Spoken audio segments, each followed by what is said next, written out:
y bienvenidos al cuarto encuentro de la Red Municipalista contra la Deuda Ilegítima y los Recortes que hemos organizado con todo el cariño del mundo Ganemos Córdoba y Ganemos Jerez.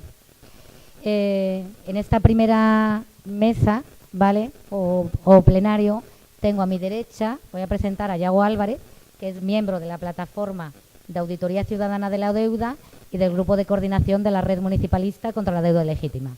Además es periodista del Salto, que nos ha dejado un montón de ejemplares fuera también, ¿vale? A continuación tenemos a Elena Díaz, que es miembro del área de movilidad de Ecologistas de Acción en Madrid y ecofeminista. A su lado está Miguel Ongil, que es analista económico, especialista en transparencia y corrupción, diputado de la Asamblea de Madrid por Podemos y miembro de la Comisión Anticorrupción. Y a su lado, sostenibilidad financiera con justicia social. ¿Dónde está el dinero? Pues la pregunta es esa. Yago. ¿Yo primero? Eso ha sido tradición, ¿eh? Creía que era el último yo. Bueno, muchas gracias a todas y a todos, lo primero, por venir a este cuarto encuentro, ¿no? Volvemos al sur, que estuvimos en Cádiz hace como un año, una cosa así, un año y algo, y muy contentos y contentas de que hayáis podido venir a este evento, ¿vale? Como parte de la red, ¿no? Os doy las gracias. ¿Dónde está el dinero? Es una pregunta que lo decíamos con Miguel justo antes de entrar, es como una pregunta demasiado abierta, ¿no? O sea, porque el dinero está, ¿no? El dinero sí que está, pero no llega a los municipios o no llega a la ciudadanía, ¿no? Que es el tema. Voy a intentar como hablar de términos igual más globales, de cómo afecta al municipalismo, que creo que es gran parte de lo que nos atañe aquí hoy, ¿no? Sobre todo yo creo que para empezar me gustaría igual que no debatir, porque estoy hablando yo solo, pero poner en el debate el término de sostenibilidad, ¿no? Ese término que ha sido utilizado tanto por la Troika, por Bruselas, como ha sido utilizado por el gobierno en ese simple mandato, en esa simple transposición de esas legislaciones o de esas exigencias sobre todo de precarización de la vida y de austericidio que nos impone la Troika a los países. El Ministerio de Hacienda, el gobierno del Partido Popular, es lo que trasladó a los municipios con la ley Montoro, ¿no? Se utilizaba esa palabra sostenibilidad como una sostenibilidad puramente económica, ¿no? Aquí hemos hablado del título que es como con justicia social. La sostenibilidad que tenemos ahora mismo es de todo menos justa y menos social. No es ninguna de las dos cosas. Es muy justa para la banca, sobre todo para ellos, ¿no? Porque sobre todo yo creo que ahí es donde está el dinero, ¿no? De hecho, creo que entre ayer y hoy ha pasado un hecho bastante, yo podría no sé llamarlo histórico, porque la banca nos ha estado ninguneando toda la vida. Pero creo que lo que pasó ayer y esta mañana con el tema del Supremo, el Supremo dice que las hipotecas las van a tener que pagar, los costes de las hipotecas la banca, y esta mañana el Supremo, yo creo que por primera vez en su historia, da marcha atrás a una afirmación que hace solo a la mañana siguiente, ¿no? El IBEX ayer cayó un 5%, esta mañana a las 12 del mediodía, cuando el Supremo ha dicho que daba marcha atrás, se ha recuperado enseguida, ¿no? O sea, que se puede, yo creo que identificar bastante bien quién manda aquí. La banca, o sea, no creo que haya que explicar mucho ya lo que es el rescate bancario, ¿no? No creo que a vosotros os vaya a contar nada nuevo. No vamos a marear con cifras, no creo que haga falta. Simplemente con coger la cifra esta, lo que se da por perdido, que es prácticamente lo mismo que se inyectó de capital directo, que no es para nada las únicas ayudas que recibieron la banca recibió muchísimas más ayudas, pero son esos 60.000 millones de euros. En estas últimas semanas también hemos visto algo por parte del PSOE que también nos puede enseñar pues a dónde va el dinero, ¿no? Hemos visto cómo el PSOE va a hacer un pago adelantado de 3.000 millones, bueno, el gobierno va a hacer un pago adelantado de 3.000 millones de euros de lo que le debemos del rescate de la bancario. O sea, como decía el señor de Guindos, ese préstamo en condiciones ventajosas que nos hicieron de 60.000 millones de euros para que nosotros los inyectáramos directamente a la banca, los debemos, todavía los debemos, pero se ve que el señor Sánchez ha decidido que nos sobran 3.000 millones ahora mismo, ¿no? Y que podemos hacer un adelanto anticipado, o sea, un pago que estaba pensado para hacer dentro de un tiempo, dentro de un año, dentro de unos meses, no sé exactamente cuándo era, pues Sánchez ha decidido sacarlo de esos presupuestos del Estado para pagarlo de una manera adelantada, ¿no? Creo que ahí se puede ver cómo el dinero ha ido para salvar el sector financiero, ¿no? Y si me lo llevo al municipalismo, hay una de esas batallas que desde la red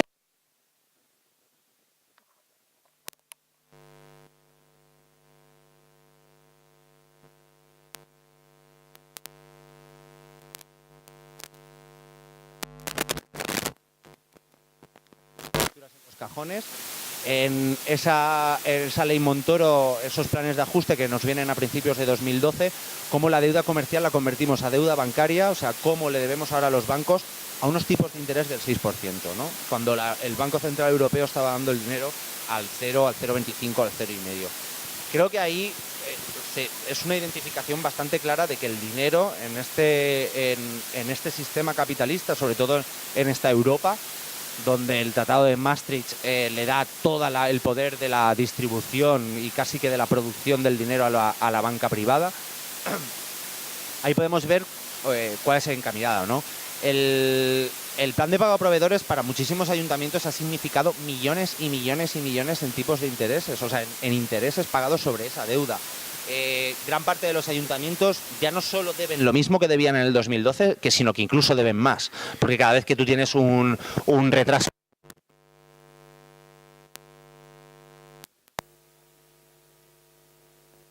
retrasado y se va directamente al Ministerio de Hacienda y le dice, oye, págame porque el ayuntamiento no me ha pagado, porque el plan de pago a proveedores está avalado por el Ministerio de Hacienda.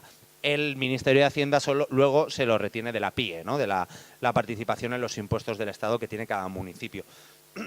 Esto sin duda ha sido otro rescate más, ¿no? O sea, creo que ahí podemos identificarlo. Pero es que incluso si ahora nos venimos al presente, ya no hace falta hablar del plan de pago a proveedores, hemos visto cómo en esta Europa tan desigual y tan injusta y tan neoliberal, el Banco Central Europeo ahora tiene eso que le llaman el quantitative easing, el QE, que es lo que se ha dedicado a reflotar la economía, ¿no? Que más que reflotar lo que hace es mantenerla en coma para que no acabe de morir, ¿no? Ya veremos cuando la quiten en verano del año que viene, que ya ha dicho el señor Draghi que la va a quitar, ¿no? El quantitative easing se ha dedicado a seguir dando dinero al 0% a la banca privada para que fluya el crédito a los FIEs y las familias, como siempre nos han contado. La realidad es que el crédito sigue sin fluir de esa manera, ¿no? Ahora, con el pelotazo que el impulso de la burbuja del alquiler le está dando al nuevo impulso de inmobiliario, ahora se están empezando a dar otra vez créditos, pero es para volver otra vez al ciclo especulativo en el que estábamos antes. O sea, así es como se mantiene la economía de Europa, a base de inflar dinero para que los ciclos especulativos dominados por la banca sigan funcionando. Pero ¿qué pasa con los municipios? ¿No? O sea, ¿qué pasa con la ciudadanía? ¿Qué pasa con el gasto social? Está bastante claro, y esto igual ya lo dejo para la segunda pregunta, que hay unos ciertos marcos legislativos que no son más que como he dicho antes, las medidas austericidas que vienen de otros organismos internacionales, como el Fondo Monetario Internacional o el mismo Banco Central Europeo, que han llevado el neoliberalismo hasta la puerta de nuestra casa. O sea, han llevado la desposesión, ¿no? Como decía... ¿Quién lo decía esto?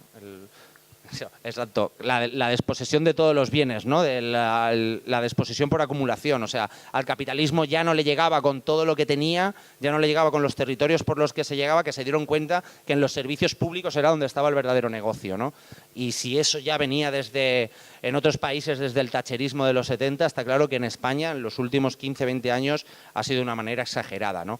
Y el marco legislativo que tenemos a partir del 2012 es la transformación de eso, ¿no? Empezando por el artículo 135, por la modificación del 135. Poner la deuda por encima de todo. La deuda como esa herramienta de sometimiento que siempre ha sido, que es para lo que ha sido usado, está sirviendo para que los municipios cada vez puedan tener menos opciones, menos potencial de ofrecer esos servicios sociales, de hacer incluso inversiones, de montar una empresa pública, por ejemplo, para barrer las calles o cualquier cosa. Ese marco legislativo totalmente político, no es para nada económico, y aquí es donde también vuelvo a lo de principio. La palabra sostenibilidad ha sido usada de una manera política, no es económica ni muchísimo menos, porque aquí lo que estamos sosteniendo es esa economía especulativa a base de darle nuevos mercados al capital privado, y esos mercados, por supuesto, es en lo público ahora mismo, ¿no? En cuanto a los municipios, como he dicho, ahora mismo la situación de muchos de ellos es, o sea, en muchos es caótica porque es imposible salir de esa situación caótica de la que ya venían de hace años, ¿no? Porque el marco legislativo, insisto, es imposible hacernos seguir. El pagar tipos de interés por esos tipos de préstamos tan ilegítimos es imposible, hace imposible que podamos salir de esos atolladeros, ¿no?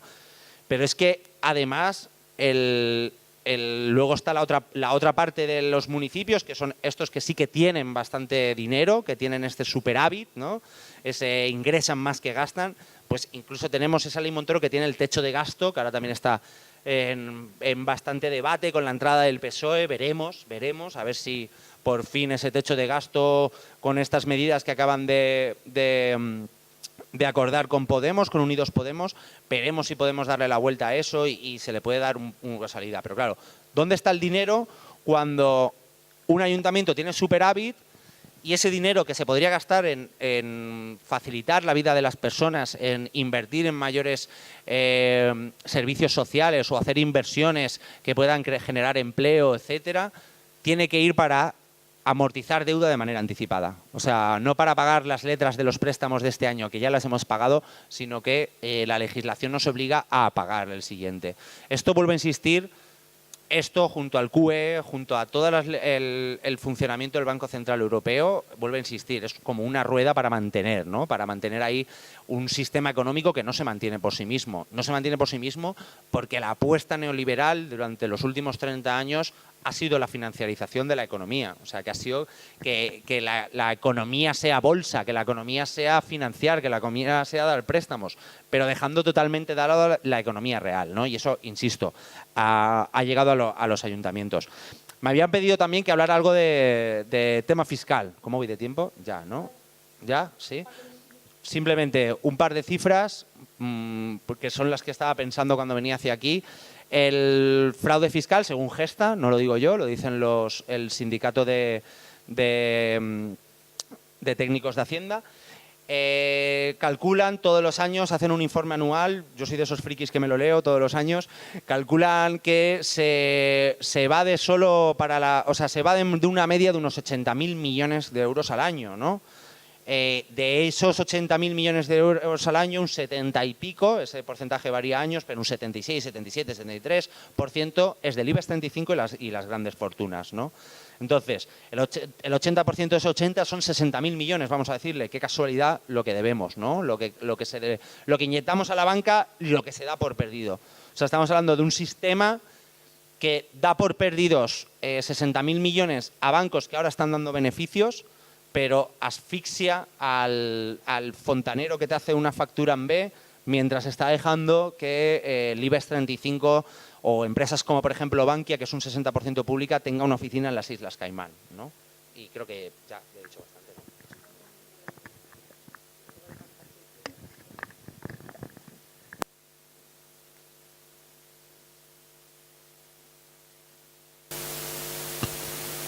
Aquí ya, ¿se me oye bien? Bueno, buenas tardes a todos. Entonces, yo voy a hablar del derroche, por decir así, en infraestructuras y centrándome esencialmente en las infraestructuras de transporte que han sido la parte del león de estas inversiones.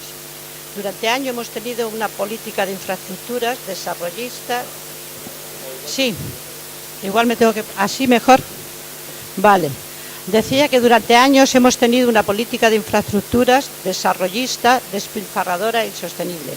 Una enorme burbuja que creció paralela a la inmobiliaria y que se alimentaron mutuamente y que tuvo unas dimensiones colosales. El máximo de inversiones en infraestructuras llegó en el año 2009, año en el que se invirtieron 24.000 millones de euros solo en infraestructuras de transporte, contando la inversión del Estado y las de las comunidades autónomas. Pero mientras la burbuja inmobiliaria fue una burbuja privada, la de las infraestructuras ha sido provocada por la desaforada inversión de las diferentes administraciones públicas. El Estado ha invertido, el 70% de la inversión del Estado se ha destinado precisamente a infraestructuras de transporte. La crisis hizo bajar un poco los niveles de inversión, pero ya en el 2012 hicieron un nuevo plan de infraestructuras para los años 2012 al 2024 y que, como los anteriores, vuelve a ser un catálogo de infraestructuras, es decir, unos planes donde no hay evaluación de impacto ambiental ni hay de sostenibilidad financiera o de rentabilidad social, ¿no?, en estos planes. En ellas se han recuperado todos los proyectos que habían estado alguna vez sobre la mesa, es decir, autovías con evaluaciones de impacto ambiental como de Toledo a Córdoba. O sea, hay un tráfico impresionante entre Toledo y Córdoba y hay unos atascos que desde luego justifican que se haga una nueva infraestructura. O, por ejemplo, se ha recuperado una nueva radial para Madrid, de las autopistas radiales, cuando 4 de ellas estaban ya en concurso de acreedores, que les han costado al Estado, que las ha rescatado, 3.500 millones de euros, ¿no?, para que luego, cuando las sanee, se la devolverá otra vez a las empresas que las llevaban a cabo. Bueno, entonces, en el 2018, para daros el dato actual, han sido 8.500 millones de euros los que se han invertido. La semana pasada, la SOPAN presentó al Gobierno una serie de reivindicaciones pidiendo que más, diciendo que el nivel de inversión en infraestructuras era muy pequeño y que, por lo tanto, habría que aumentarlo más, es decir, que había bajado mucho. La SOPAN es la patronal de las grandes constructoras. ¿Han sido necesarias o beneficiosas estas infraestructuras? Para ver dónde está el dinero, no dónde está el dinero. Bueno, durante muchos años se habló de déficit de infraestructuras. A partir, por lo menos, de principios de este siglo, digamos, eso ya no se sostenía en pie. Es decir, somos el primer país europeo en kilómetros de vías rápidas, y el tercero del mundo, solo detrás de China y de Estados Unidos. Somos también el primer país europeo en kilómetros de líneas de alta velocidad y el segundo del mundo, solo detrás de China. Bueno, tenemos 44 aeropuertos, tenemos una sobrecapacidad portuaria porque se han ampliado muchos puertos y entonces que únicamente se utilizan en un 40%, es decir, un montón de aeropuertos que están prácticamente vacíos y sin utilizar.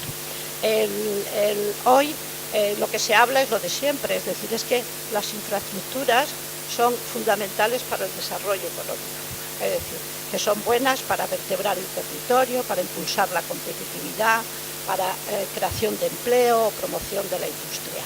Es decir, la realidad es que el coste que hemos pagado por ellas es muy alto. En primer lugar, es que, digamos, que no es cierto, es decir, no es cierto que las infraestructuras creen empleo. Es decir, de hecho, somos el país de Europa, hemos invertido más del doble que todos los países de la Unión Europea en infraestructuras y tenemos el segundo nivel más alto de paro de toda la Unión Europea. Y la economía pues está como está. En cuanto... Perdón.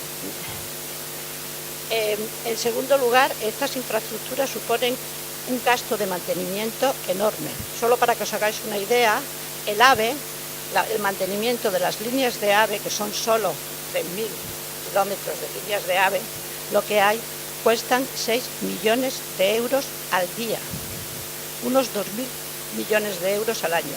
Y en cuanto a las autovías, son unos 4.000 millones de euros al año, aunque no se invierte ese dinero que se debería invertir, es decir, que hay un déficit en el mantenimiento de las autovías, ¿no? Se dedican algo más de la mitad.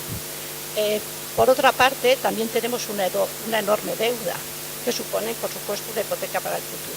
Es decir, hasta el año 2014 las infraestructuras se pagaron, más o menos la mitad lo pagaban las administraciones públicas, la mayoría de ellas el Estado, pero también las comunidades autónomas, un 22% venían de los fondos de cohesión europeo y un 30% eran préstamos. Es decir, que después del 2014 pues han utilizado otra serie de métodos como colaboración pública-privada, etcétera, ¿no? Una serie de métodos que ya se hablarán el próximo día, que lo que han hecho ha sido aumentar, como ha pasado con las radiales de peaje, aumentar lo que el Estado se ha acabado gastando en esas infraestructuras. En cuarto lugar, el sistema podríamos decir, bueno, hemos invertido más que nadie en infraestructuras de transporte, tenemos el mejor sistema de transporte del mundo, lo deberíamos tener con el dinero que nos hemos gastado. Sin embargo, tenemos un sistema de transporte lleno de carencias, que no cubre las necesidades de la población, que se ha basado en el coche privado y que tiene, por tanto, un enorme impacto ambiental. Es decir, solo para hablar de uno de ellos, que sería el ferrocarril. El ferrocarril, tenemos el peor ferrocarril de Europa. El índice de ocupación del ferrocarril es un 5% de los viajes que se hacen, el más bajo de toda la Unión Europea. Si hablamos de mercancías es un 3%, en la Unión Europea es un 8%, pero además están las vías, están muchas sin electrificar, hay retrasos, se van cerrando líneas, las estaciones sin gente, es decir, que es un digamos, está obsoleto y hace más de 30 años que no se invierte en él. Pero hemos invertido en transporte, es decir, en el ferrocarril, es decir, en las líneas AVE, más que ningún otro país.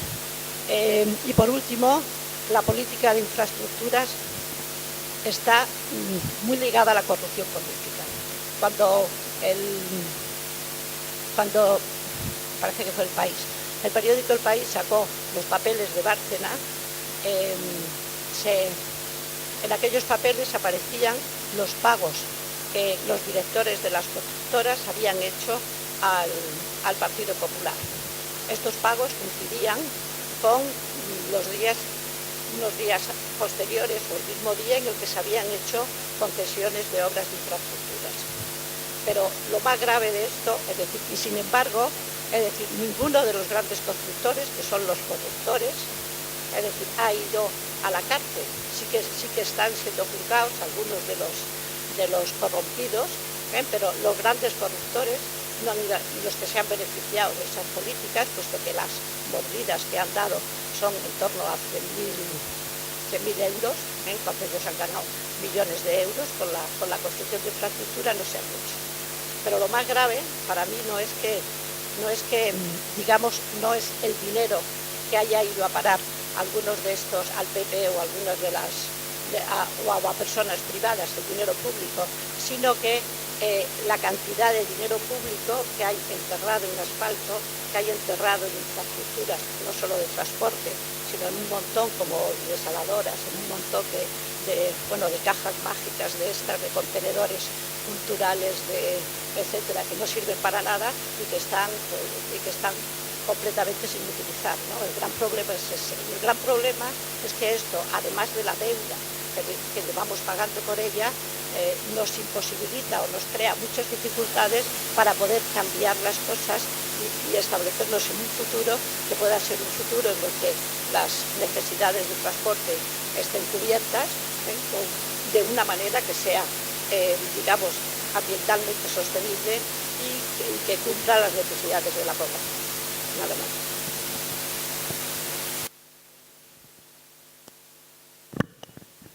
Bueno, muchas gracias y gracias por la invitación. Es un placer estar con vosotros y vosotras aquí.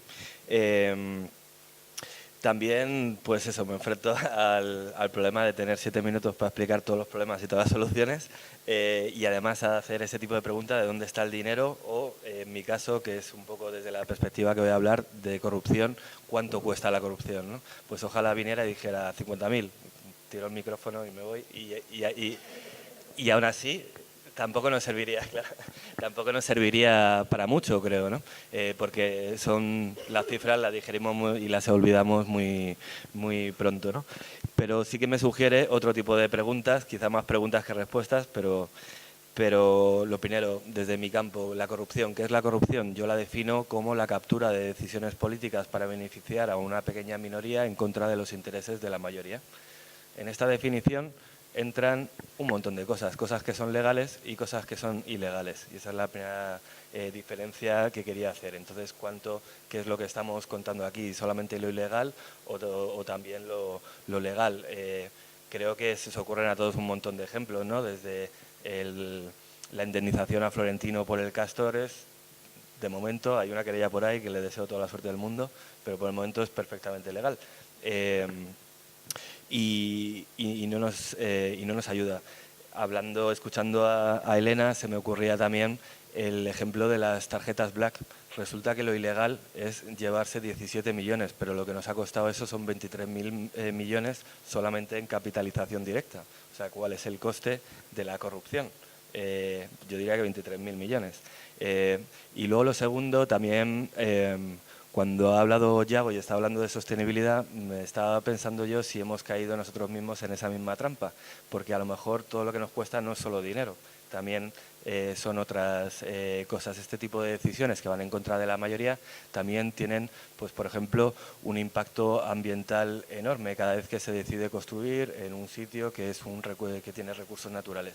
Y si queréis, pues podemos hacer el ejercicio de ver con menos recursos naturales, pues cuánto nos cuesta en contaminación, cuánto nos cuesta en gasto sanitario, cuánto nos cuesta sacar agua, y a lo mejor podemos llegar a monetizarlo, pero no sé si realmente nos ayuda a responder las preguntas que tenemos. Hay cosas que tienen un impacto mucho más grande en las vidas de la gente. Yo tengo 2 hermanas que han emigrado y en el caso de una de ellas me parece bastante claro hasta qué punto le ha afectado toda esta precariedad y toda esta situación para tomar decisiones en su vida, como qué pareja quiere tener, si quiere tener hijos, cuándo se lo puede plantear, y un montón de cosas que tampoco podemos contar, ¿no? Y eso es un daño grandísimo que hemos tenido en este momento.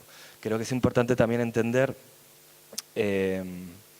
cómo funciona un poco la corrupción, en el sentido de que nos tratan de meter la corrupción como un problema, una corrupción moral, un problema personal de individuos que deciden meter la mano, pero todas las tramas que hemos ido conociendo, pues casi todas acababan saqueando a punta de boletín oficial.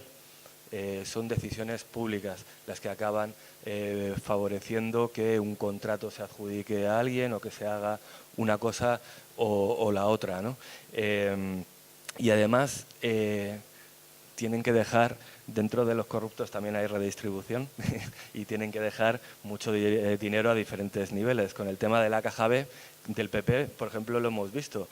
Básicamente había cajas B, C, se nos acaban las letras porque iban funcionando también a los diferentes niveles, a nivel estatal, a nivel autonómico y hasta a nivel municipal. Pero básicamente funcionaba todo de la misma forma. Era el secretario general el que tenía el poder de la caja B, era el que tenía todo el poder en el partido porque es el que decide para quién se hace la campaña y en dónde se invierte el dinero, pero había... y en todos los casos vemos cómo había una parte que se quedaba la gente, que entiendo que se permitía siempre que se aportara también al bote de la caja B común de todo el partido. Y eso, desde la Comunidad de Madrid, esto es lo que uso para explicar la diferencia, que la gente se hace un lío entre la Púnica, la Gürtel y la Lezo. Pues cuando llegó Esperanza Aguirre empezó a competir con Estatal y con Rajoy, y también por las comisiones. Y Estatal era la Gürtel, era el sistema que había funcionado 20 años perfectamente, y desde el último pueblo llegaba dinero hasta la caja central del partido, y de repente en Madrid, además, que es donde están la mayoría de las constructoras de todo el país, llegó Esperanza Aguirre queriendo quedarse con todas las comisiones. Esto generó el caso del espionaje, la Gestapito, bueno, no me puedo enrollar mucho, pero generó que sus 2 vicepresidentes más adelante se enfrentaron entre sí, y uno acabó robando a través de lo que conocemos como Púnica y otro acabó robando a través de lo que conocemos como Lezo. Y simplemente la Púnica funcionó mientras que el secretario general del PP de Madrid fue Granados hasta 2011, y la Lezo es fundamentalmente a partir de 2011, cuando ya era Ignacio González. Esa es un poco la diferencia.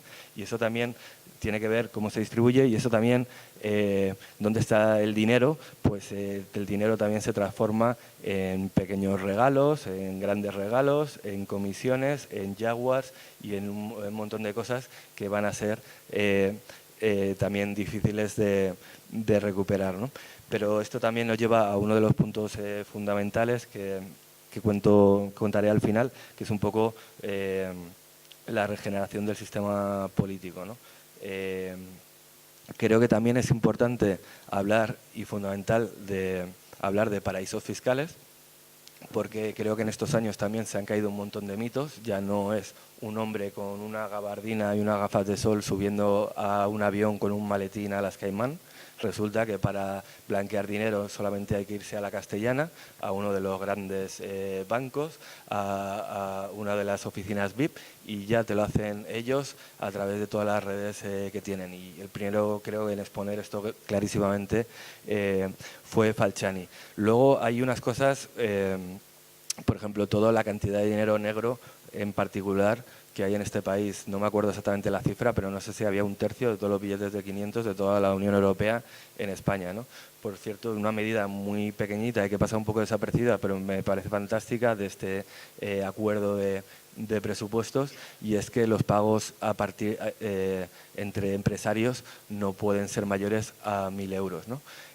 Y es que hay una cosa de todo esto del sistema financiero, es como cuando de repente la gran crisis, el 2008, ¿dónde está el dinero? Y parece que se ha esfumado por, no sé, en contra de las leyes de la física, y todos sabemos que hay una transacción siempre de A a B, ¿no?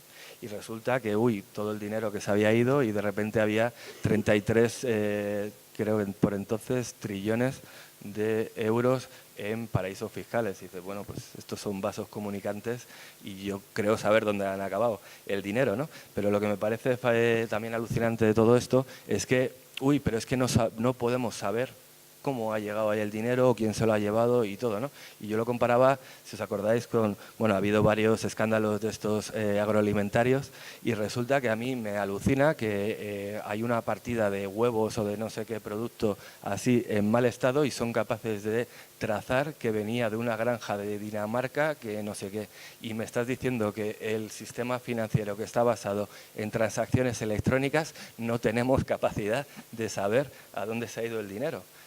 Lo que no tenemos es la voluntad de saber a dónde se ha ido el dinero, ¿no?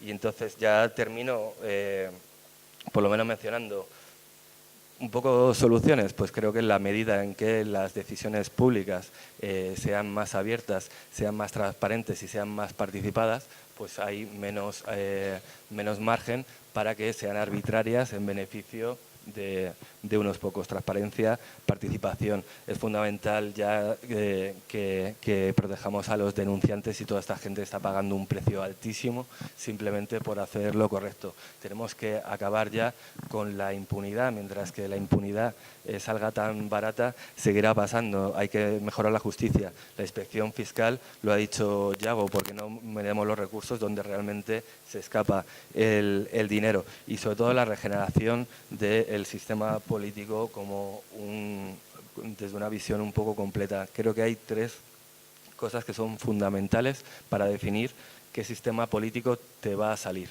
digamos. Uno es el sistema electoral, cuáles son los mecanismos de selección y de expulsión. Otro es la democracia interna. Tenemos una ley de partidos hueca de contenido, que siempre lo digo para provocar, solo ha servido para ilegalizar partidos vascos. Y el tercero es la financiación de partidos, que tras 2 reformas, 2012-2015, como para hacer que haya algo, sigue teniendo un montón de lagunas y de agujeros. Esas 3 condiciones, si las cambiamos con una visión más completa, nos dará un sistema de representantes y de decisiones políticas que al final reflejen de verdad los intereses de la ciudadanía, que creo que lo que estamos buscando todos, que es justo lo contrario de lo que es la corrupción. Gracias. Muchas gracias a todos y a todos por lo que nos habéis contado. Y a mí me gustaría preguntarle a María Ángeles, que teniendo en cuenta el marco que nos han presentado nuestras compañeras, ¿qué se puede hacer desde los municipios y qué aporta la Auditoría Ciudadana de la Deuda? Hombre, con todo lo que nos han contado, la verdad, y que ahora te quedas un poco impactada, ¿no? Aunque grandes cosas ya barruntábamos. Hombre, primero dejar claro, ¿no?, que según se ha puesto aquí, ¿no?, el tema de las políticas de austeridad, que lo aceptamos, que aceptándolo incluso, ¿no? Que podría ser cuestionable que siguiéramos con estas políticas austericidas, pues, pero siguiendo y siendo obedientes a Montoro y a todo, podríamos, a través de la gestión, a través de gestionar mejor el fraude fiscal con esos 60.000 millones, el tema de la planificación de infraestructura, en transportes y todas las cosas que tenemos en cada uno de nuestros municipios, ¿no? La corrupción. Yo creo que con una gestión, incluso en una política de austeridad, sí que se podrían mantener y no sería necesario recortar ningún tipo de derechos sociales, ¿no? Ni de educación, ni de sanidad, ni teníamos que rememorar solo a 10 años, ¿no? Cómo sería a lo mejor ir al médico y ver lo que nos está pasando ahora. En Andalucía pues lo estamos visualizando bien, en otras comunidades por supuesto también. Y bueno, y el papel de los municipios ante esa perspectiva, pues bueno, podemos aterrizar mucho, por ejemplo aquí en Córdoba, muchos casos con el tema de infraestructura. Ahora mismo todavía no lo tenemos, pero lo teníamos en el presupuesto del PP y sigue estando un bypass ferroviario que va a costar entre 40 y 60 millones de euros, que nos saca de estar a la cola en inversión a Córdoba, pero que lo que hace es justamente evitar, el bypass se hace dentro de la provincia de Córdoba, pero evita la estación de ferrocarril de Córdoba, para que la gente que vaya desde Málaga a Sevilla, pues ahorre de Sevilla a Málaga, en torno a unos 15 minutos. Además da la casualidad de que pasa por Almodóvar del Río, por uno de los barrios, Los Mochos, uno de los barrios más populares de este municipio, que ya pasa la vía del AVE por allí y tendrían doble vía de alta velocidad y no tienen estación. No, perdieron la estación hace más de 20 años y es un municipio rodeado de alta velocidad y ni siquiera tienen estación, ¿no? Donde pasa. O hablamos de la M30 con el soterramiento, ¿no? Y vemos cómo pasábamos de los 17.000 millones que ya a los, yo qué sé, a los a los 90 y tantos mil, ¿no? Es verdad que desde los municipios, y antes ya hacía referencia a la gestión de los municipios, bueno, pues se reparte, ¿no? Y tenemos un pequeño porcentaje. Córdoba supera más de los 400 millones, o sea que dentro que Córdoba, ciudad, capital. Bueno, pues no es menospreciable, ¿no? Es verdad que hablando de los miles y de las M30 y de los demás, pues yo ya me he perdido cuando hablaban del rescate bancario, el tema de la infraestructura. Ya hay tantos ceros que ahí te pierdes un poco. Pero bueno, con nuestros 400 y pico millones de euros, pues hemos tenido algunos proyectos como podrían ser el Palacio del Sur, que finalmente se quedó algo paralizado, ¿no? Que era, bueno, los que habéis venido, no sé si os ha dado tiempo a visualizar un poco la ciudad. La ciudad tiene el río Guadalquivir, que separa dos partes. Hacemos una de las separaciones que se pueden mencionar, es que separa la parte más antigua, está la mezquita, todo el casco histórico y demás, y al otro lado lo que querían proyectar era la Córdoba moderna, ¿no? Con situar a Córdoba en el mapa, rodeado como podría ser el Guggenheim o la ciudad de las artes, la ciencia de Valencia o demás. De manera que se proyecta un palacio de congreso de unos 300 metros de longitud, todo hecho de cristal, un techo que se deslizaba además y pasaba sobre el puente, con un proyecto además de un señor belga, pero que bueno, nosotros vosotros sabréis también las temperaturas que se alcanzan en Córdoba en agosto, 300 metros de cristal transparente ahí, pues a lo mejor no era el proyecto más indicado. Empezó con un presupuesto de 50 millones y menos mal que no se terminó, porque además pasó por una gestión público-privada con Ferrovial, ya cuando se desechó iban por los 150 millones de euros. Yo creo que con los presupuestos que manejamos, por otro lado tenemos lo que hablaba Miguel, ¿no? Que tenemos mucho más acercamiento a la ciudadanía, tenemos una capacidad de incidir porque somos la administración más cercana con nuestra gente y podemos tener ese privilegio si hay predisposición, ¿no?, de educar y de hacer que la gente participe y sea responsable del dinero que se gestiona, empezando por lo más cercano y luego pues extrapolándolo a lo más lejano. Nosotros en Córdoba iniciamos también el proceso con otras ciudades que hay aquí, con unas deudas mucho más grandes que las que tiene Córdoba. He visto ahí a las compañeras de Jerez. Y empezamos a hacer, bueno, era una propuesta de inicio de mandato, conseguimos meter la auditoría y que por parte de la Delegación de Hacienda pues apostara por ella a finales del año pasado. Llevamos un recorrido bastante pequeño, pero bueno, es una comisión mixta, en fin, está el Movimiento Ciudadano, el Consejo Social de la Ciudad, la universidad, y ahí andamos poquito a poco sabiendo que el horizonte es lejano y que el recorrido es lento y bueno, pero gastos como este, pues, que por cierto, bienvenido y bienvenida a todos, pues me parece que es importante. Eso es lo que se pretende desde las auditorías, o por lo menos en nuestro caso en Ganemos Córdoba, ¿no? Mejorar el uso del dinero público, ver qué evaluación, qué resultado el que se hace de las inversiones, que realmente sean inversiones y que no sean gastos públicos como el que mencionaba antes, ¿no?, con el tema del bypass, los 40-60 millones que además no van para la ciudad.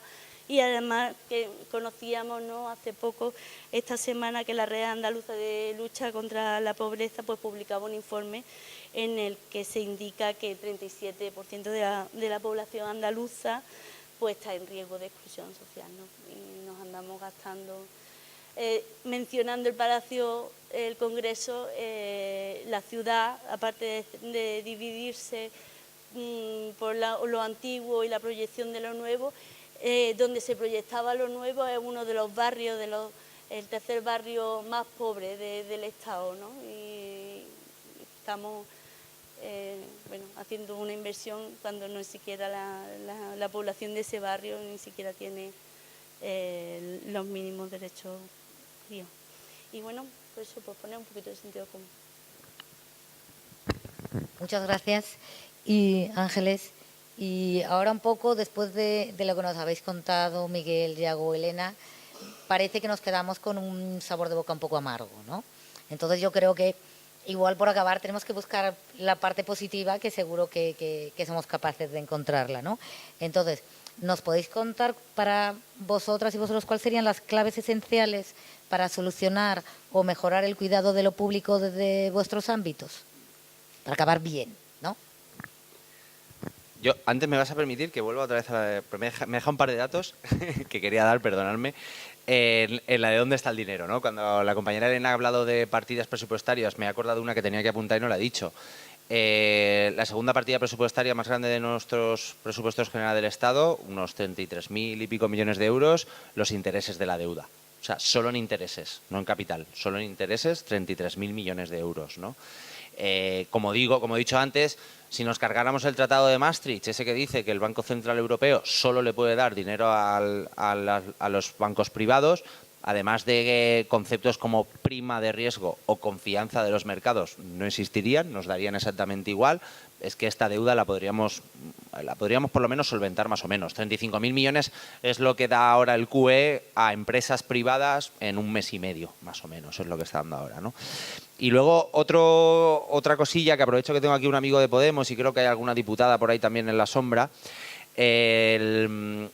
para que le digáis un mensajito a vuestros jefes y jefas, el acuerdo del PSOE y Podemos, Unidos Podemos, no dice absolutamente nada sobre gasto militar. Lo dejo ahí, ya. ¿Qué podríamos hacer para lo principal, sobre todo desde el municipalismo? O sea, y que no es del municipalismo, que el municipalismo es la herramienta, sino que tiene que ser a un nivel marco general, más tal, es blindar lo público. Eso es lo primero, ¿no? Parar todo proceso de privatización.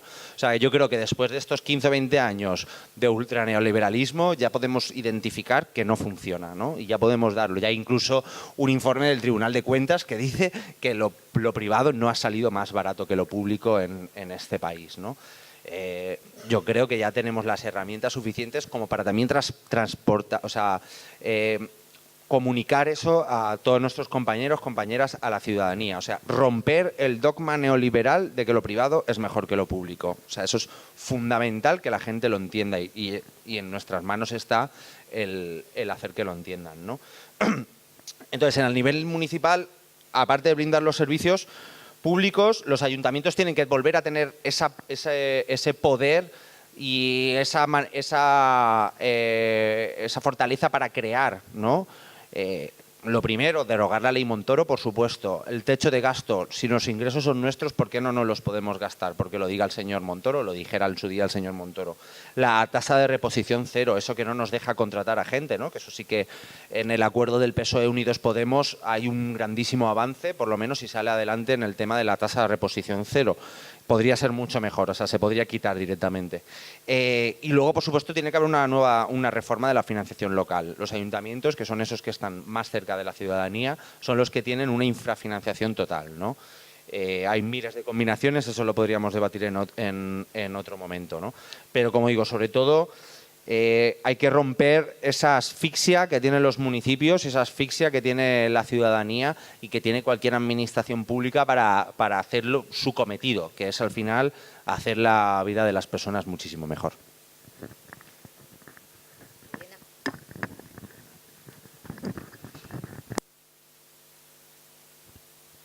Sí.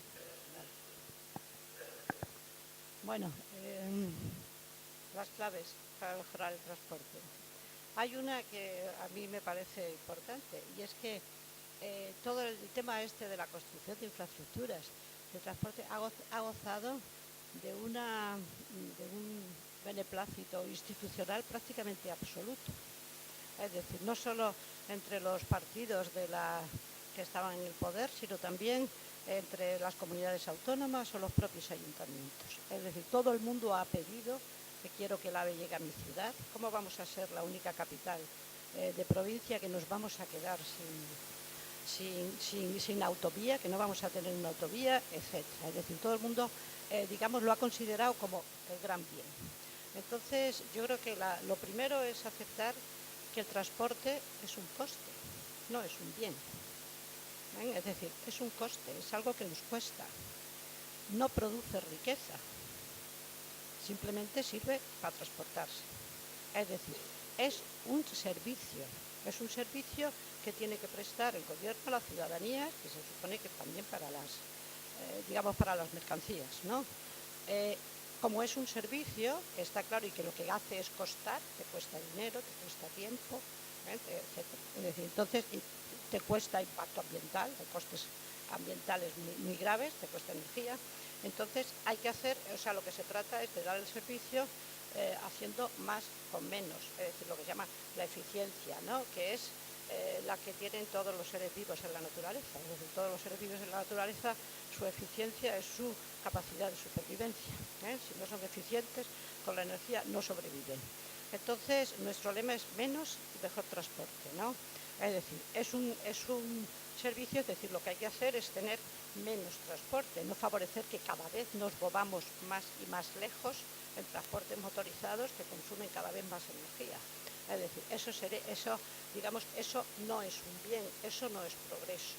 Es decir, el progreso es que consigamos las cosas que necesitamos moviéndonos pues menos distancias, de una manera más racional, ¿no? Es decir, entonces, lo primero de todos, digamos, menos transporte, pues es dejar de construir. Es decir, que yo creo que la primera clave sería esa, dejar de construir.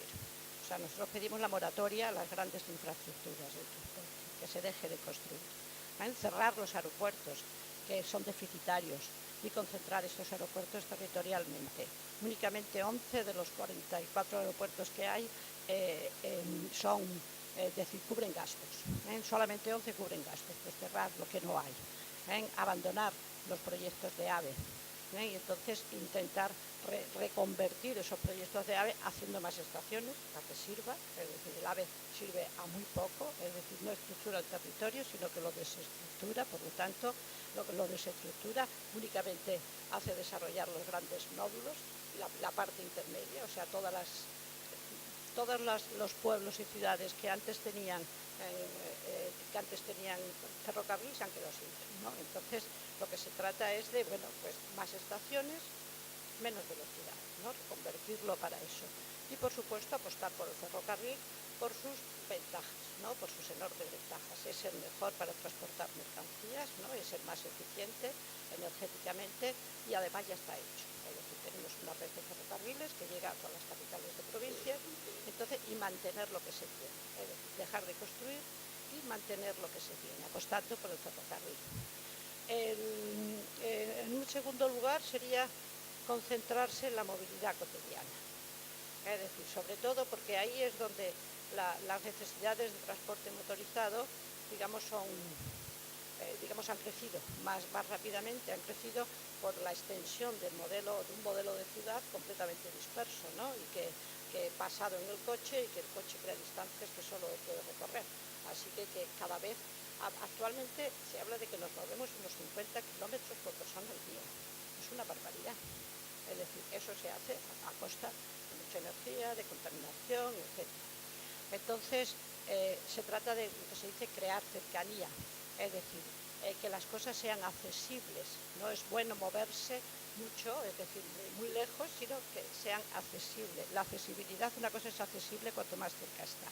Es decir, que aquellas necesidades que necesitas cubrir para tu vida diaria, es decir, que transportes el coste que pagas, pues las puedas solucionar en tu barrio, es decir, en los sitios más cercanos donde puedas ir andando. Si puedes ir andando, ¿me entiendes? Y si no, una bicicleta, es decir, una distancia que sea asequible.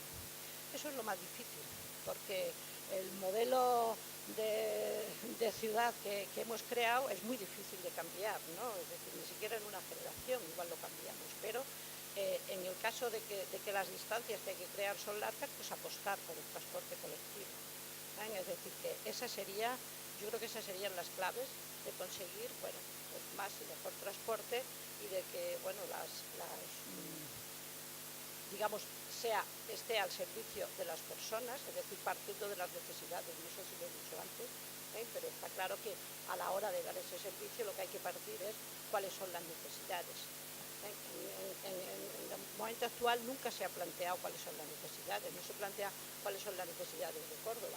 Es decir, en el bypass ese que tú dijiste se va a hacer, lo único es que sea más rápido llegar a Sevilla, pero a ver, ¿cuántas veces uno viaja entre ciudades al cabo del año? Lo que importa es que tú cada día, cotidianamente, no pierdas 40 minutos y ir a trabajar. Eso sí, es decir, eso es lo que te importa.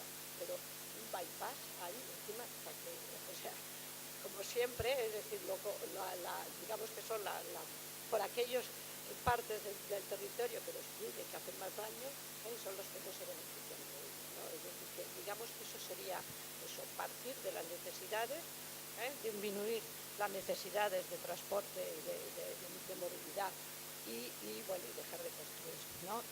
Ese dinero se puede invertir, digamos que para mejorar el ferrocarril no hace falta, no hace falta las inmensas cantidades de dinero que se invierten en esto, que sería muchísimo más barato. Es decir, cuando se decidió construir el AVE Madrid-Sevilla, en el año 88, así debió ser, había un plan de transporte ferroviarios para mejorar todas las redes ferroviarias y dejarlas hasta unas velocidades de 200 kilómetros por hora, ¿no? Es decir, bueno, pues el coste de Madrid-Barcelona, con el coste de Madrid-Barcelona se podría haber hecho todo ese plan que se planteó, pues eso, unos años antes. Es decir, que realmente, digamos que atender a las necesidades nos supone gastarse cada vez más dinero y ir cada vez más lejos, es decir, la apuesta es la larga distancia, no la cercana, con lo cual, digamos, el despilfarro en un lado supone que se crea la desigualdad contraria, es decir, en la parte contraria tenemos un transporte colectivo que no cumple nuestras necesidades, ¿no? Y acabo hablando del autobús, se me había olvidado, es decir, que ahora mismo es que muchos pueblos tienen un autobús al día, que no tienen autobuses, mucha gente mayor que vive en los pueblos no tiene ninguna posibilidad de salir del pueblo como no sea en base al vehículo privado, ¿no? Nada más.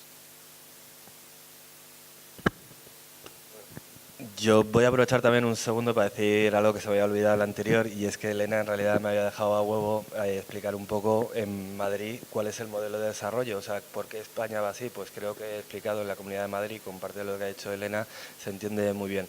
En la Comunidad de Madrid llegó un momento que en lo que llamaban la primera y la segunda corona ya estaba todo el dinero hecho, no se podían dar pelotazos ahí y había que ir a la tercera, a la cuarta corona. Esto es Valdemoro, que es donde estaba Granados, es todos estos pueblos que a través, esto es parte de la Púnica, Arpegio, dieron pelotazos en pueblos que de repente triplicaban su población.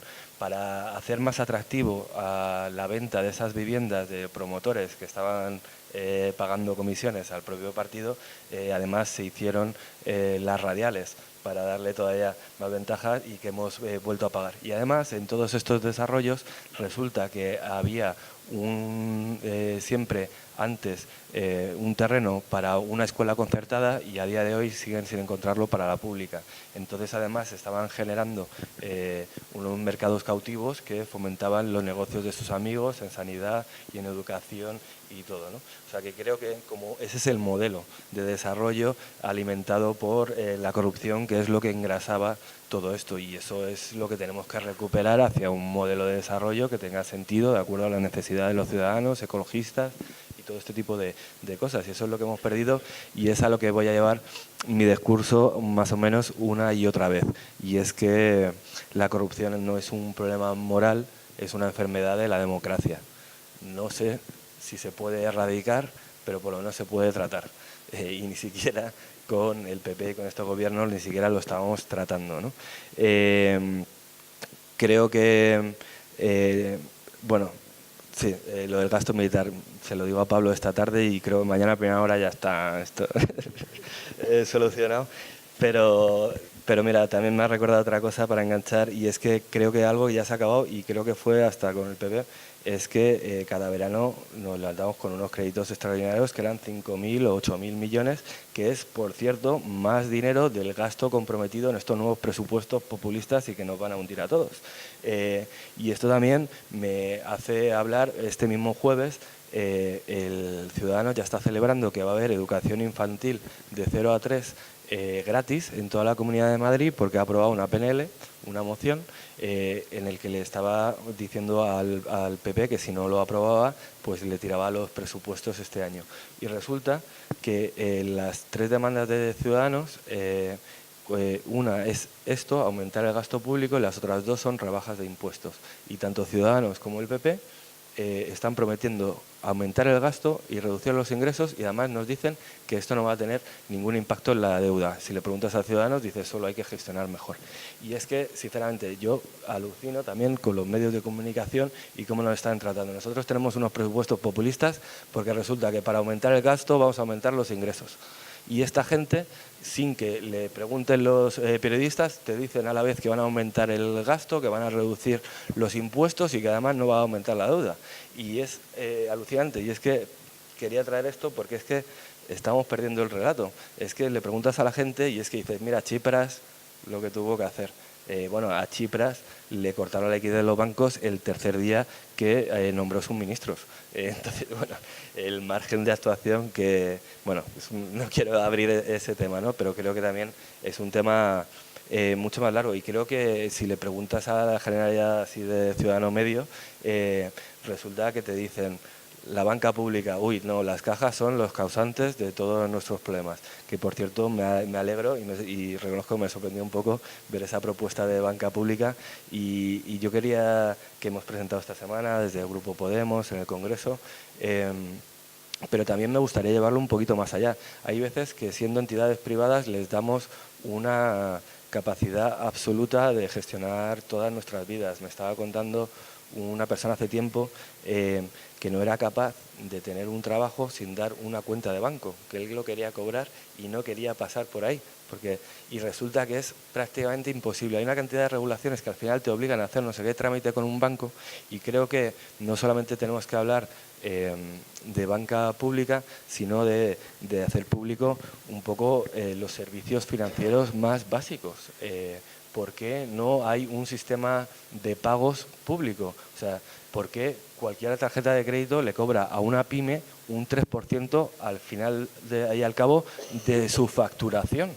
El 3% de tu trabajo va a ir para Visa.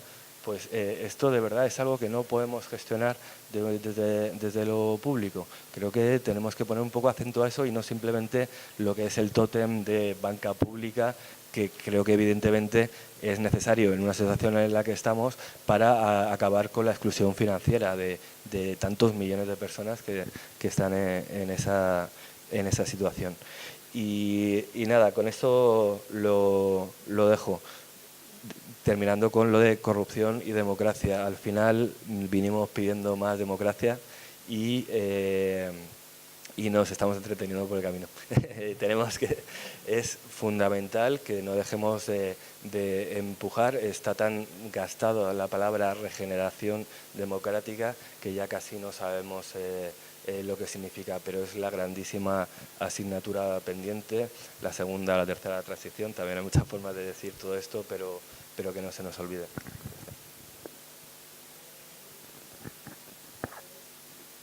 Bueno, brevemente, muy brevemente. Hay una parte que yo desde que empezamos con la comisión y con el tema de la deuda, el tema de hacer comprensible y atractivo el tema también es algo que sobre todo desde los municipios, ¿no? Que como antes decía, la institución más cercana para el tema de la participación y demás, en Córdoba, yo no lo viví porque era chiquita, pero amigos que hay sí, salían a las calles cuando se subía el precio del autobús 30, yo qué sé, no recuerdo la cantidad, ¿no? Eso hemos dejado de saber ni siquiera tener un ápice de participación en los consejos y la mera participación que hay es muy reducida, ¿no? Tanto los consejos de administración de las empresas públicas como los consejos rectores de los organismos y demás. ¿A la gente le viene dado? No hay información sobre el endeudamiento que tiene este municipio, o si lo hay, pues no es muy cercano ni muy accesible.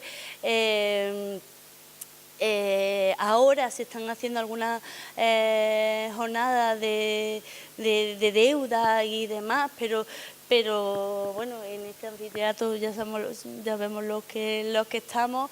Yo creo que es una deuda, una cuenta pendiente que tenemos entre todas y todos, que esto no suene lejano, que no se suene, y sobre todo que no suene que sean los que lo manejan, los de los trajes de chaqueta, porque esos son justamente los que no lo deben de manejar, y bueno, y que sea el reto que tienen tanto las diferentes comisiones de las auditorías como otros espacios y colectivos que tratan la deuda y que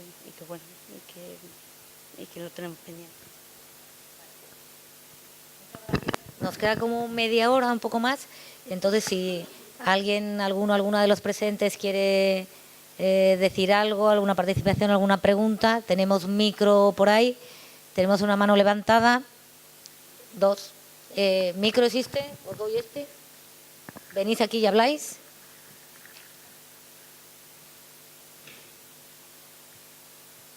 Bueno, muchísimas gracias por dejarnos a un buen sabor de boca.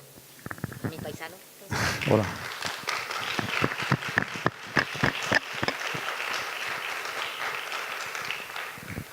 La pregunta que quería haceros, si tenéis alguien tiene algún dato, porque yo estoy investigando sobre el coste de la corrupción.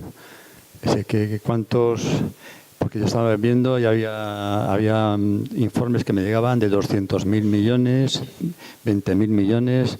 ¿Es posible cuantificar lo que se estima en sobrecostes en los contratos de infraestructuras, pero también de servicios, en lo que nos ha costado o que nos cuesta la corrupción?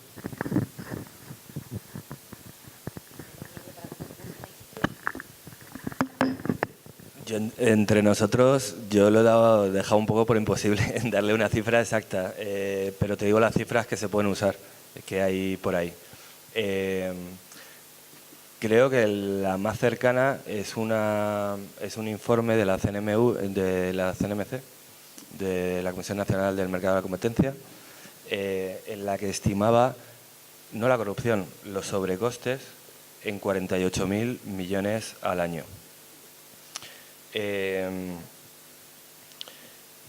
Hay que tener en cuenta que la contratación pública en este país son 180.000 millones al año. Entonces tienes como cerca de un 25, un 30% que se pierde y ahí es lo difícil de decir de esos 48.000 millones, mala gestión y lo que ya sería apropiación indebida. Y también vuelvo un poco al ejemplo antes de las tarjetas Black. Solo eran 17 millones, pero era por el sistema por el que se compraban voluntades y que se saqueó un banco que dejó un agujero de 23.000 millones. Entonces, de esos 48.000 millones, además hacía antes un poco la pregunta, un poco provocativa para decir, no sé, de esos 48.000 millones, ¿cuánto habrán acabado así en crudo en el bolsillo de alguien, ¿no? Pero ¿cuántos habrán acabado con las vidas de alguien? ¿Cuántos habrán acabado con desahucios? ¿Cuántos habrán acabado con un montón de daños? Y yo no sé si ya es por frustración o es simplemente por un poco de pragmatismo. He dejado de buscar esas cifras y trato de explicarlo de una forma más amplia, ¿no? Por lo menos en mi caso. Sí, yo tenía ese mismo dato, ¿no? Que supone el 4,5% del Producto Interior Bruto. Bueno, hay un informe que han hecho unos geógrafos, unos expertos en geografía de 9 universidades, que se llama Aproximación a la geografía del despilfarro en España, balance de las 2 últimas décadas, del 95 al 2016. Consideran que el gasto inadecuado, no veo quién ha hecho la pregunta, consideran que el gasto inadecuado ha sido 81.000 millones de euros y de administración central serían 45.950. Si se suman las obligaciones adquiridas, superarían los 97.000 millones. En esta evaluación no incluyen los proyectos que tengan un coste inferior a 10 millones de euros. O sea que los compromisos adquiridos de obras innecesarias, que eso supondrían unos 20.000 millones de euros más. Es decir, que en el despilfarro en España de las inversiones públicas, pues tendríamos pues unos 120.000 millones de euros, ¿no? Es lo que estiman el estudio este de los geógrafos. Una cosilla más, creo que habría que sumar el fraude fiscal a esto, ¿no? Que seguro ya tienen la cifra, que son 48, no, pues estaba por ahí, ¿no? 80.000 millones al año de fraude fiscal. El único que creo que os habéis dejado, porque has hablado de las vidas que tal y coste social, es el coste ecológico, igual, ¿no? O sea, que tampoco la corrupción no... O sea, que siempre tendemos a medirlo todo en euros, pero ¿cuál es el coste ecológico de todas esas obras y todas esas infraestructuras? Eso no lo vamos a saber ni lo vamos a saber valorar nunca, ¿no? De lo de las vidas hay una anécdota sin más, ¿no? Yo he escrito también varias cosas sobre la M30, que seguramente es uno de los grandes agujeros de este país y que hay más, o sea, que ha tenido un coste ecológico increíble, o sea, que no se puede contabilizar. Y también hace poco entrevisté yo a unos de los bomberos que tiene la M30, del servicio de emergencias que tiene interiormente, y hubo un caso, no sé si lo recordaréis, igual si son de Madrid, hace como 6 años o algo así, que ardió unas salas de unas salas de maquinarias, de esas que hay por ahí en todos los túneles, fueron 2 bomberos a intentar pararlo y se encontraron a un par de personas que ya estaban muertas allí, ¿no? O sea, que eran un par de operarios que estaban ahí y tal, etcétera. Los sistemas de seguridad que deberían estar puestos con la bombona, con tal cual, que estaban en los pliegos de contrato, con lo cual les habían cobrado, no existían, no estaban, ¿no? O sea, la bombona que tenía que soltar la espuma, no estaba, ¿no? Entonces, vidas. O sea, la corrupción ha costado vidas, eso es como un ejemplo más, ¿no? Bueno, una última cosa. Ahí fuera he dejado un par de libros de un estudio que hicimos que se llamaban Las cuentas ecológicas del transporte. Entonces, nosotros no consideramos que los daños ecológicos se puedan monetarizar. Es decir, hay una tendencia ahora que se llama el capitalismo verde, que lo que hace es ponerle valor. Dice, bueno, si esto decimos que cuesta 10, ¿no? Y le añadimos los costes ecológicos, pues le damos un valor al tiempo que se ha perdido, un valor. Nosotros consideramos que no se le puede dar un valor económico, es decir, cuánto vale un bosque o cuánto vale una vida humana o cuánto vale una enfermedad que te coges por contaminación, ¿no? Se hablan de 12.000 muertes anuales al año en España. Entonces, digamos que eso no se puede contabilizar económicamente, ¿no? Es decir, que te puede servir, incluso hay estudios que hacen costes externos del transporte y tal. Entonces, bueno, pues si queréis mirar, alguno se quiere llevar uno de esos 2 libros que hay ahí sobre las infraestructuras, sobre los costes del transporte, pues ahí están a nuestra disposición.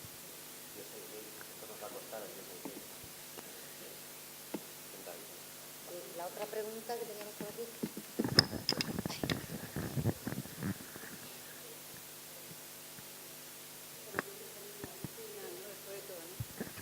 Bueno, ante todo, muchas gracias por vuestras intervenciones y, bueno, gracias por invitarnos y por estar aquí y participar con vosotras. Yo tengo una pregunta porque económica, porque viniendo de Jerez, una de nuestras grandes preocupaciones, como ya os imagináis, es la deuda.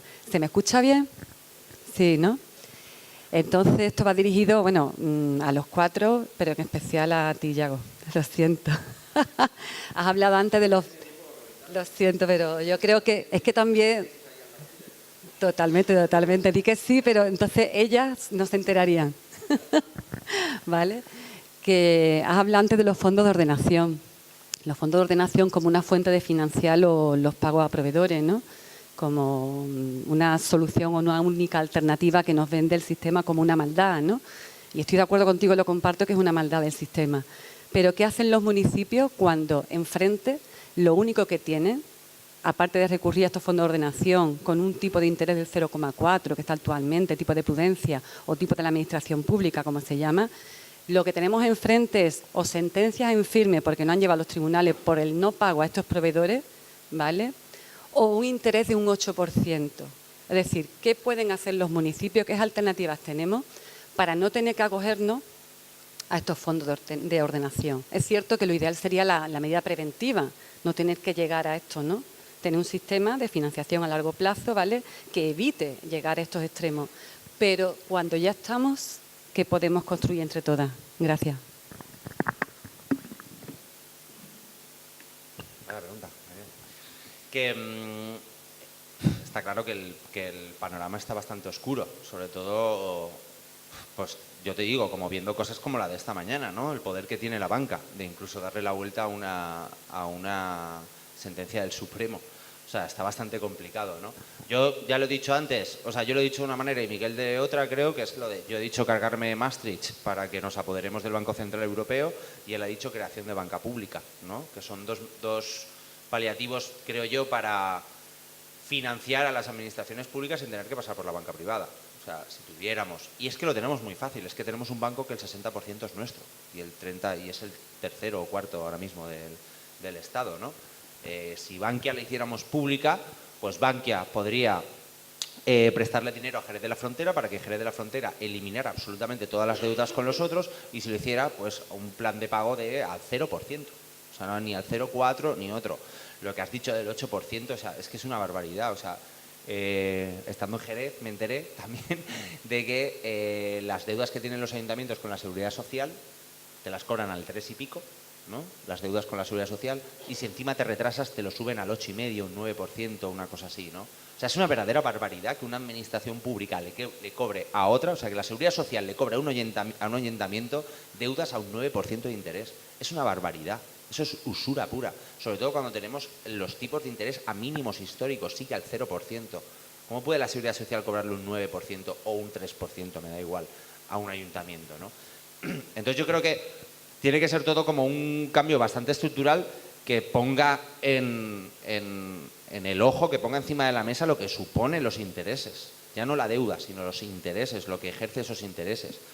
Como solución ya te digo que está complicado, pero tendría que ser eso. Unas administraciones públicas cooperantes entre sí y una banca pública. O sea, apartar las garras de la banca privada de la administración pública. Que ya lo que he dicho es como muy utópico, o que, bueno, no digamos utópico, pues si no, vamos a irnos de aquí llorando. Pero como que se puede conseguir. O sea, digo que Bankia está ahí, Bankia es nuestra. O sea que yo no lo veo tan utópico. ¿Alguna pregunta más? ¿Tenemos? Algo que no se nos haya olvidado, ¿de dónde está el dinero? ¿Nadie? ¿La ética de las personas se fue con el dinero también? ¿O? La ética de las personas. ¿Qué pasó? Yo creo que se fue con los que no tenían ética. Directamente. Sí. Para no caer en esa misma trampa de que son unas manzanas podridas. Vamos a diferenciar la ética, que es colectiva y nos atañe a todos, de la moral, que es individual y que en algún caso se puede llegar a corromper. Pero al fin y al cabo, yo también creo bastante en incentivos y en que ha habido una impunidad rampante durante muchísimo tiempo y no se ha visto ningún coste, o un coste muy pequeño, o no se termina de recuperar el dinero, se podía guardar en un paraíso fiscal y ya saldrás de la cárcel y lo disfrutarás, y muchas cosas así. Y hemos llegado a un punto en donde la mejor defensa que tenía el Partido Popular es decir que el resto son igual de corruptos que yo. O sea, ya ni siquiera llegaban a negar que fueran corruptos, sino simplemente que en la media, ¿sabes? Y un poco igual que todo el resto. Y esto como sociedad nos hace y nos ha hecho muchísimo daño. Cada vez que escuchamos a alguien diciendo son todos iguales, nos está haciendo daño. Cada vez que cala, y vaya si ha calado, ese tipo de discurso, estamos perdiendo todos, y aunque ellos no se den cuenta, ¿no? Y también hay un punto, yo he estado viviendo 12 años fuera de España, mucho fuera en el norte de Europa y todo eso, y entonces hay una parte de un discurso que no me gusta y que no me creo, y no lo he visto, que yo no sé si somos... los latinos, estamos destinados a ser una sociedad corrupta y de gente así que no se preocupa y tal. Creo que tenemos que recordar cosas buenas también. O sea, en España jamás permitiríamos, espero, igual soy muy tajante, pero es que jamás a nadie nos ha pedido una mordida un policía. Es que no creo que nadie de nosotros, aunque seamos activistas, pero es que ni nuestra abuela le daría dinero al médico para que le atendiera antes. O sea, hay la corrupción también en este país, que nos quieren corresponsabilizar a todos de ello, está muy localizada en el sistema político y en las relaciones con el sistema financiero. Dice, bueno, es que todo el mundo, siempre quien no ha pagado sin IVA y tal, pues yo no sé, eso es algo que hemos avanzado una barbaridad, a la sociedad no le ha costado y sin embargo todo el sistema político no ha ido detrás en la misma línea. Creo que como sociedad somos una sociedad que tiene unos niveles de delincuencia bajísimos, a pesar de que tengamos más policías y más prisioneros per cápita que la mayoría de Europa. Y creo que lo que sí me creo un poco de lo cultural es que sí que tenemos una concepción un poco más colectiva de nuestra vida, de nuestro entorno, de la familia y que de alguna forma deberíamos ser capaces de poner todo eso que valoramos, que es el común, aunque sea a tamaño familiar, a tamaño de barrio, realmente proyectarlo a lo que es el común de las administraciones públicas. Esto de tanto reapropiar en el sentido más puro, y como siempre repito que hablo de transparencia, es como recordar las cosas más básicas, que es que estás pidiendo algo que es tuyo, que estás gestionando en tu nombre otra gente, pero la información pública es nuestra y las instituciones son nuestras y tenemos que terminar de hacer ese recorrido, porque no dejamos de ser una democracia demasiado joven y demasiado poco democrática. ¿Algo más? ¿Alguien más quiere participar? ¿Quiere comentarnos? Yo, mientras se levanta Carlos a coger el micro, una anécdota muy graciosa esta semana. No sé si habéis visto que el Partido Popular ha tenido como un congreso y han presentado su nuevo código ético.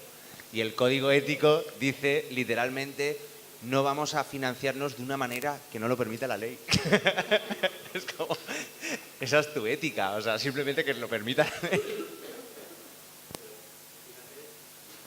También hay que romper un bucle, porque es que están confundiendo permanentemente, aposta obviamente, lo que es la responsabilidad legal de la responsabilidad política. Y es que esto es fundamental. Esto de, bueno, es que todavía no hay un juicio, bueno, es que tengo presunción de inocencia, bueno, es que veremos qué pasa. 2008, la Gürtel. 2018, sentencia de la Gürtel. Pues es que fue de hace 10 años, ¿para qué ahora? Y entre medias, ¿cómo nos vamos a creer que el Partido Popular se ha regenerado si entre medias no ha pedido perdón ni ha hecho ningún tipo de limpia y de proceso en el que, como mínimo, reconoces que ha estado mal? Porque cuando ya reconoces qué es lo que ha estado mal, ya te puedes empezar a creer que va a hacer las cosas de otra forma, y ni siquiera hemos llegado a un punto, ¿no? Entre esto y una parte que no hemos hablado, de todo el poder mediático y cómo se trata todo, bueno, este tipo de cosas, las relaciones de poder, la financiación. Al final, los medios de comunicación son como los partidos tradicionales, o dependen de deuda o dependen de subvenciones públicas, pero de los lectores poquito. Y también por eso me parece un buen paralelismo con los nuevos partidos que dependen mucho más en su financiación de un poco de lo colectivo y porque es el generar esa comunidad que rinda, que demande rendición de cuentas, lo que va a generar un sistema un poco más virtuoso, y esto también se puede aplicar al sistema político. Y quitarme ya el micro.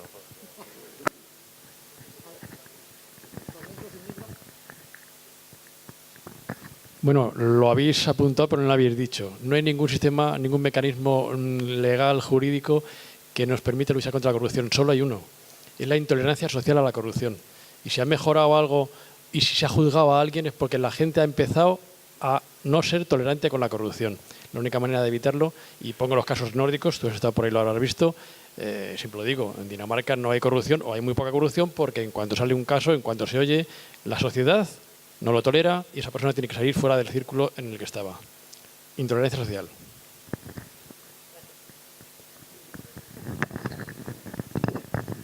Ahí en la línea de lo que apuntaba Carlos, y que creo que hay en el imaginario colectivo algo a lo que recurrimos muy a menudo, ¿no? Que es el tema de la picaresca, y que siempre nos dicen que somos todos iguales y que cualquiera lo haría ahí de cualquier manera, haría lo mismo, ¿no? Si estuviésemos en el mismo lugar. Pero resulta que cuando una se lee El Lazarillo de Tormes o El Buscón o El Guzmán de Alfarache, ¿no? Los libros de la picaresca, es gente que está en la miseria. La gente, la literatura, nuestro imaginario colectivo, lo que conforma la cultura española o estatal de picaresca, es gente que tiene que hacer eso para sobrevivir. Y sin embargo lo aplicamos al IBEX 35, ¿no? Que quiero decir que habría que acabar con eso también, ¿no? Que la mayoría de la gente pues vive decentemente y como puede, ¿no?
Yo estoy totalmente de acuerdo con el planteamiento esto de vamos a dejar de autoprecarizarnos a lo bestia, como está pasando. Además lo ves, pero no solamente en la administración y hay que llegar a concejal, muchos compañeros que he conocido en muchos colectivos que parece que el dinero mancha y que se ensucian o que pierden algo de legitimidad o de...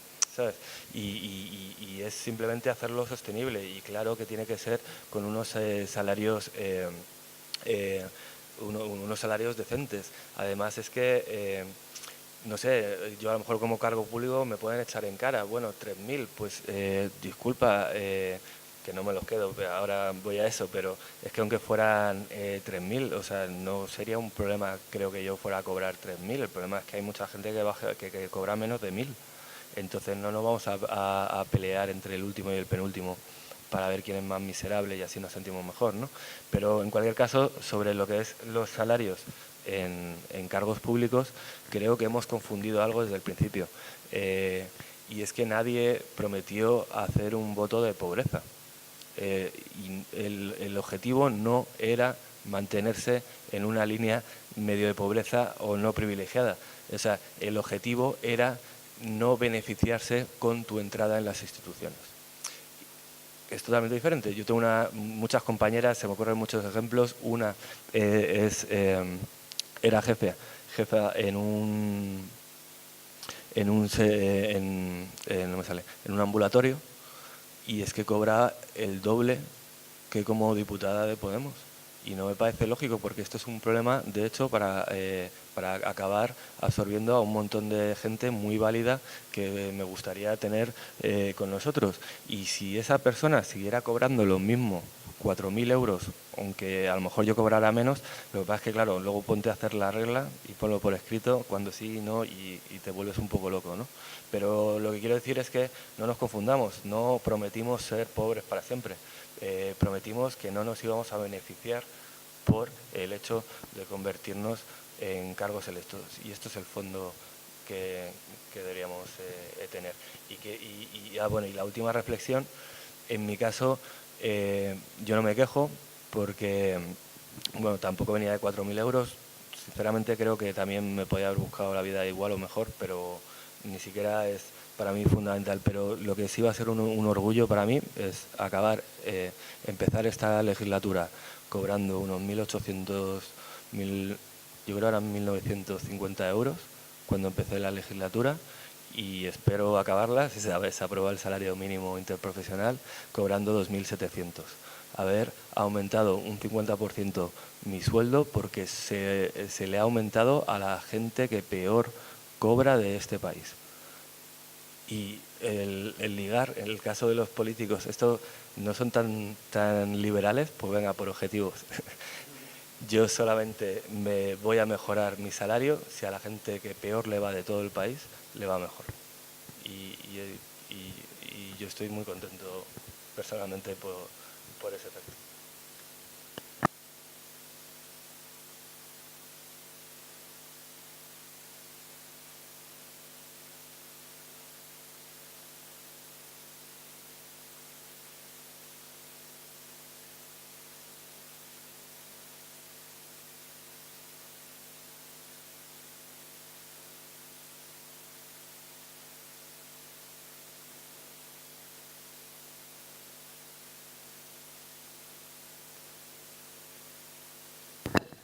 Como hablo alto.